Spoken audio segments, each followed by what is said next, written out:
What happens when a former royal walks onto a late-night talk show expecting to be treated like royalty, only to discover the host refuses to play by her rules?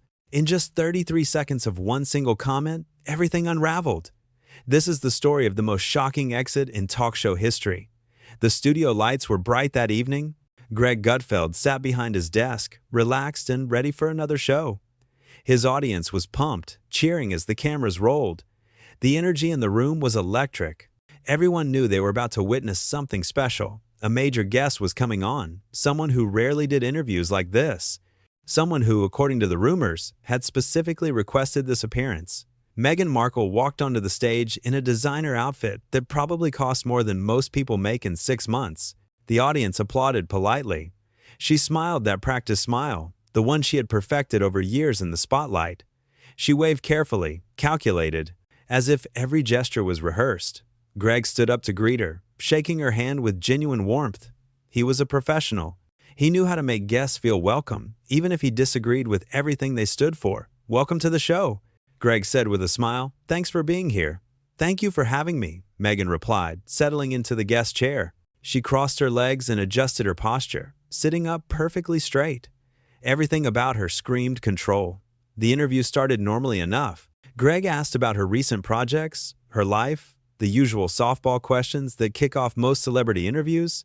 Meghan answered with rehearsed responses, giving practice sound bites that sounded like they had been written by a team of publicists. Nothing felt genuine, nothing felt real.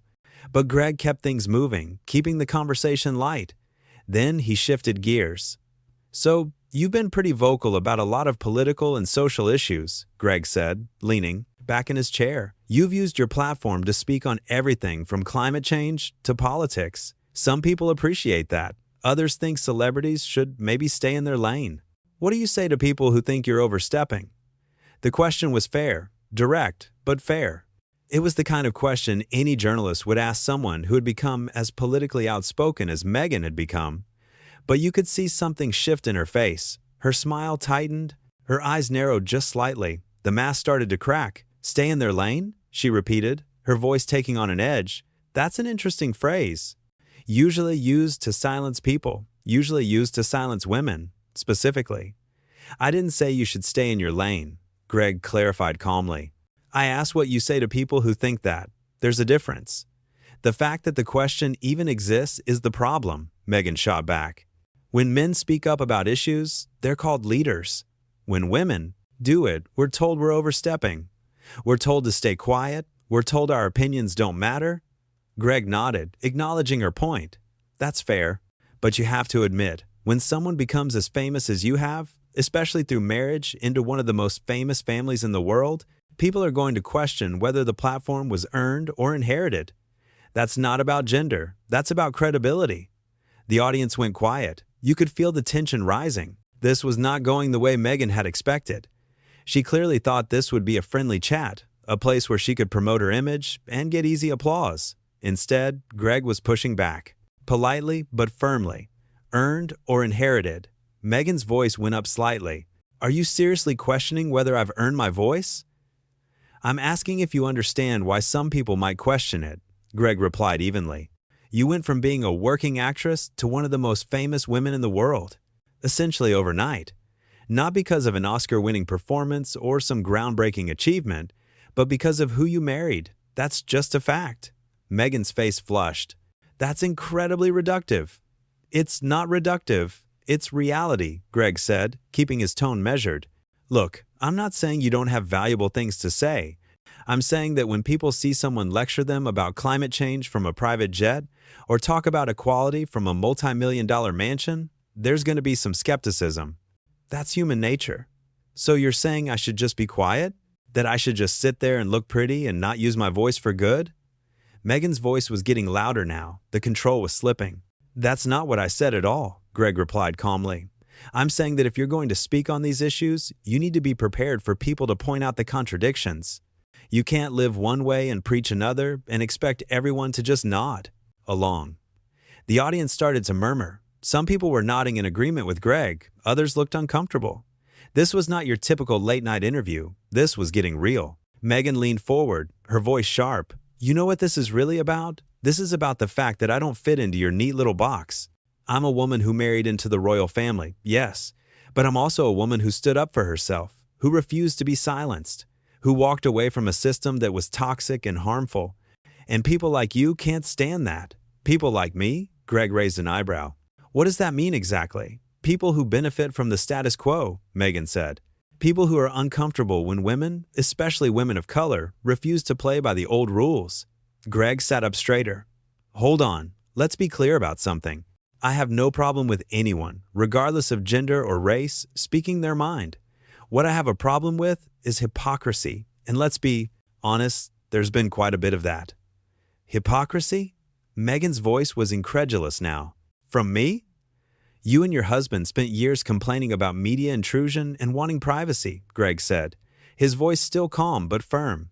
And then you did a massive tell-all interview watched by millions. You signed deals with streaming platforms worth tens of millions of dollars to talk about your private lives.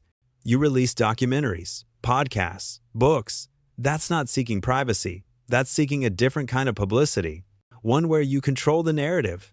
The audience reacted audibly now. Some gasps, some applause. This was the kind of truth bomb that people rarely said directly to celebrity guests. Meghan looked stunned, like she couldn't believe someone was actually calling her out to her face. We shared our truth, she said defensively.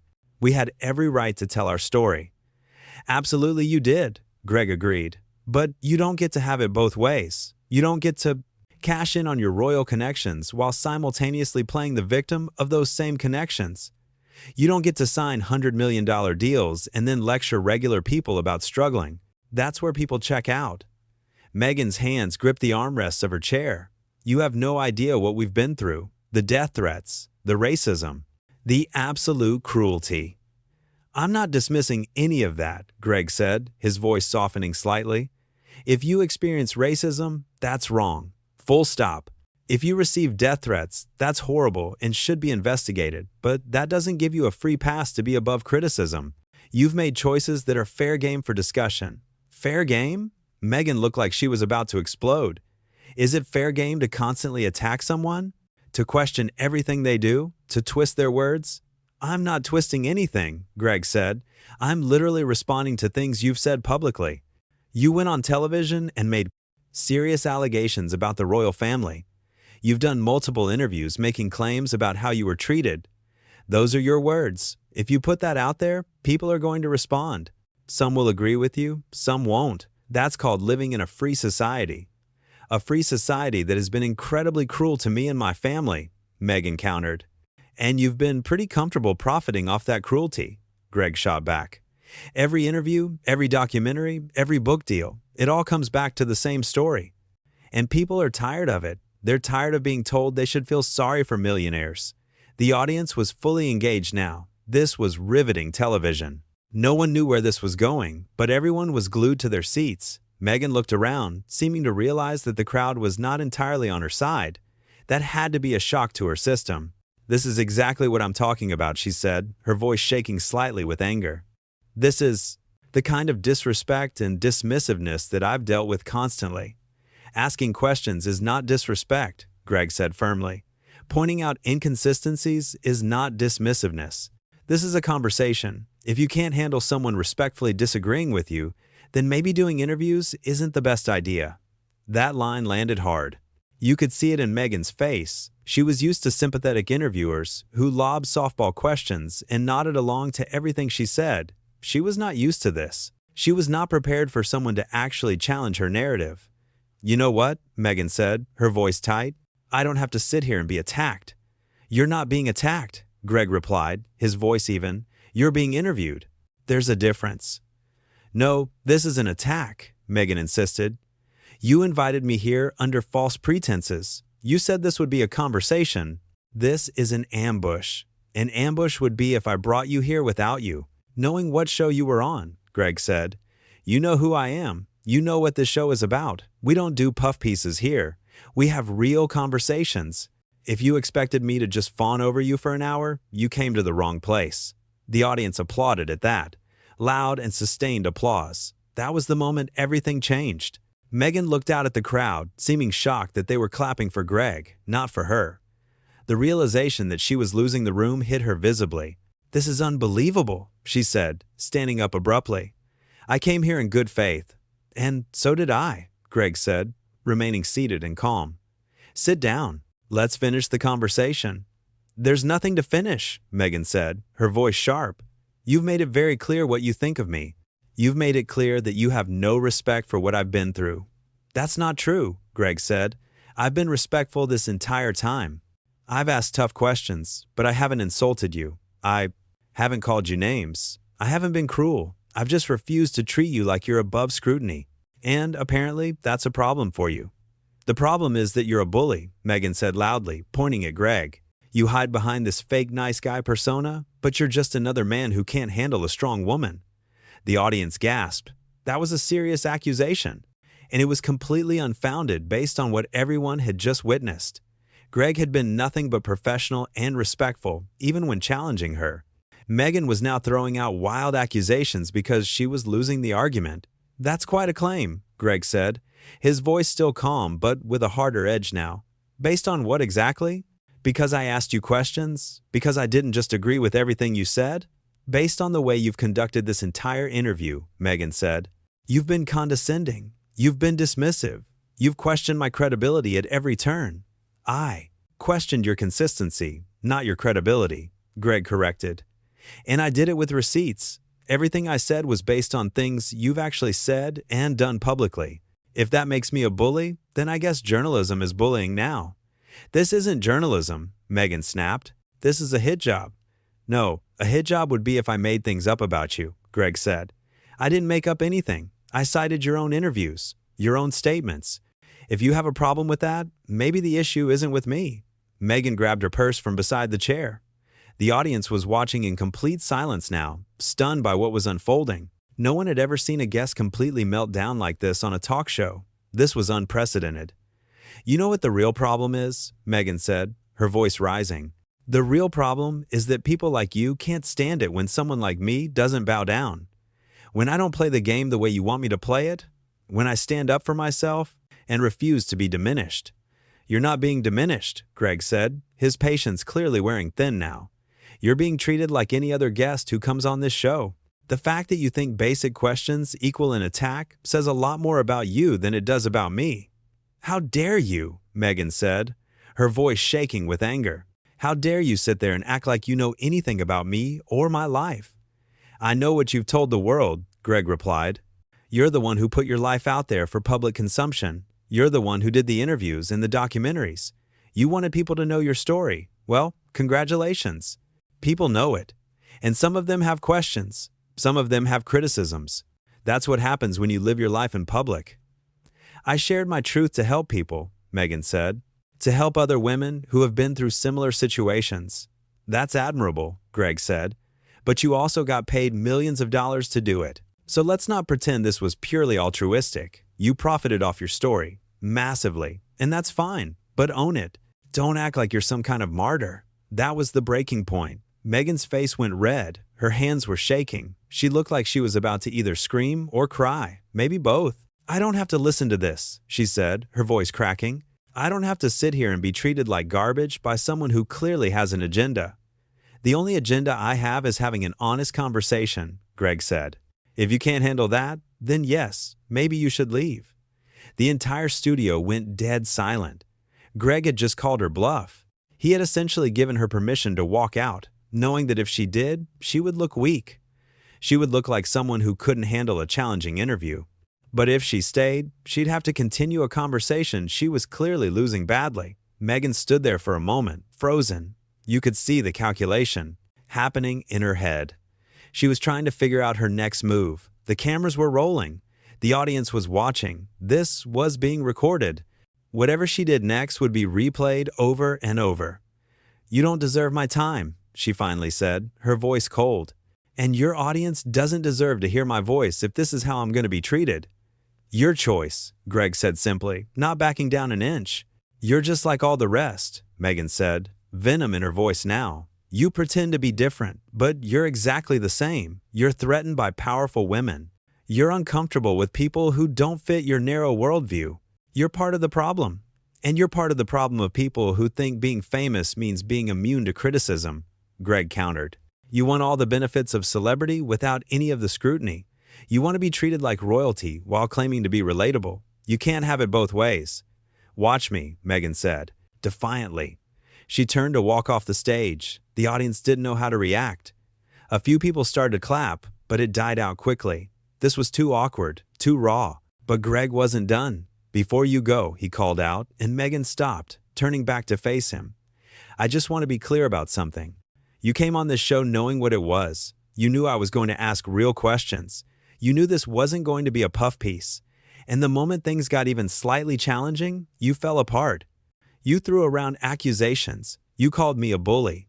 You made this about gender and power when it was really just about accountability.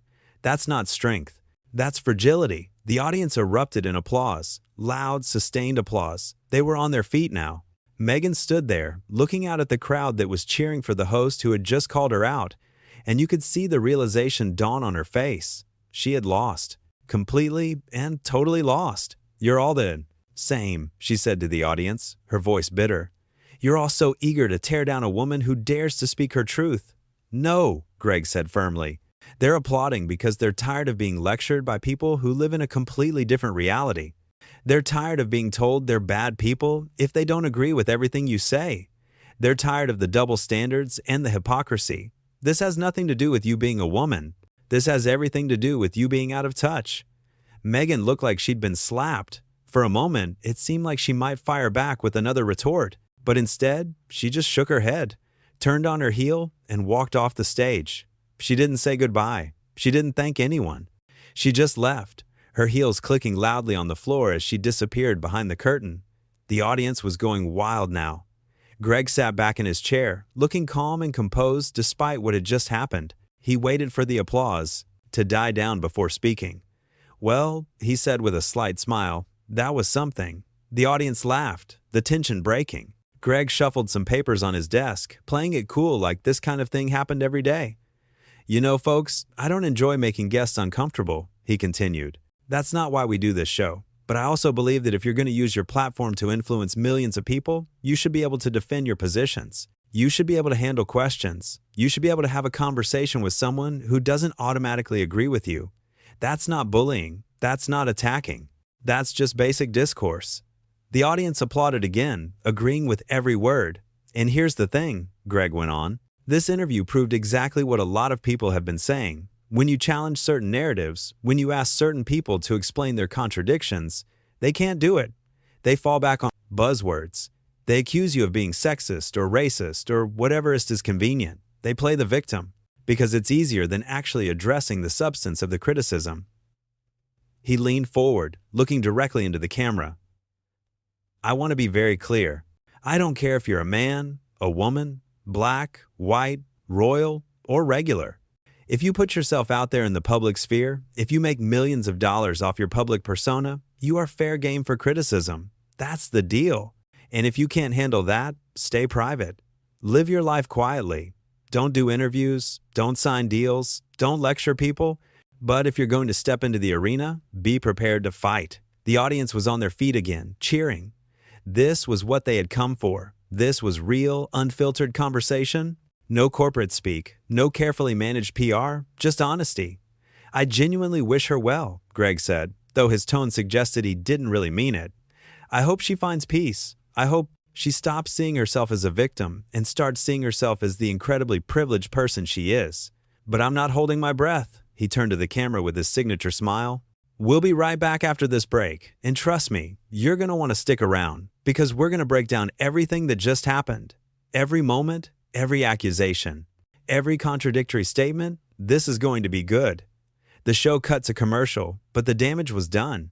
In the span of less than 20 minutes, Meghan Markle had walked onto a talk show expecting to be celebrated and had instead been thoroughly challenged, had completely fallen apart, and had stormed off in what would undoubtedly become one of the most talked about television moments of the year. What she didn't realize when she agreed to come on the show was that Greg Gutfeld had done his homework. He had watched every interview she had ever done. He had read every article. He had noted every contradiction, every exaggeration, every convenient memory lapse. He had come prepared to have a real conversation, and she had come prepared to deliver talking points. The mismatch was obvious from the start, but what made it truly dramatic was how quickly she unraveled.